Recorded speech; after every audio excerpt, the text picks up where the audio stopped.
નમસ્કાર દર્શક મિત્રો, હું છું Mayajan news channel reporter Jayesh Chauhan સુરેન્દ્રનગરથી બોલી રહ્યો છું. જ્યારે વઢવાણથી લીંબડી સુધીનો પોલના રસ્તો તાત્કાલિક બનાવવાની જરૂરિયાત છે, કારણ કે અકસ્માતના બનાવો દિન પ્રતિદિન વધી રહ્યા છે. જ્યારે અનેકવાર ટ્રાફિક સમસ્યા થવાના દ્રશ્યો સર્જાય છે. ત્યારે ધાંગધ્રાથી સુરેન્દ્રનગર સુધી ફોર લાઈન રસ્તો બનાવવાની તાત્કાલિક જરૂરિયાત છે, કારણ કે વાહન અકસ્માતો બનાવો વધી રહ્યા છે અને વાહન ચાલકો અવારનવાર હેરાન પરેશાન થઈ રહ્યા છે. તેમજ અવારનવાર ટ્રાફિક સમસ્યા સર્જાતી હોય છે. ત્યારે વઢવાણથી લીંબડી સુધીનો ફોર લાઈન રસ્તો બનાવવામાં આવે તો ટ્રાફિક સમસ્યા ન સર્જાય અને અવારનવાર અકસ્માતો સર્જાય છે તે અકસ્માતો ન સર્જાય અને નિર્દોષ લોકોના જીવ બચી જાય. કારણ કે વઢવાણથી ફોર લાઈનનો રસ્તો છે, જેના કારણે ટુ લાઈન રસ્તો હોવાના કારણે વારી ઘડી અકસ્માતના બનાવો બને છે. તેમજ ધાંગધ્રાથી સુરેન્દ્રનગર સુધીનો ટુ લાઈનનો રસ્તો છે, જેના કારણે વધારે ટ્રાફિક રહેતી હોય છે, જેના કારણે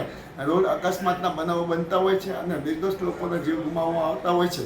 ત્યારે વઢવાણથી લીંબડી સુધીનો ફોર લાઈન રસ્તો ક્યારે બનાવવામાં આવશે અને ધાંગધ્રાથી સુરેન્દ્રનગર સુધીનો ફોર લાઈન રસ્તો ક્યારે બનાવવામાં આવશે, ત્યારે સુરેન્દ્રનગર જિલ્લાની પ્રજા આતુરતાપૂર્વક રાહ જોઈ રહી છે.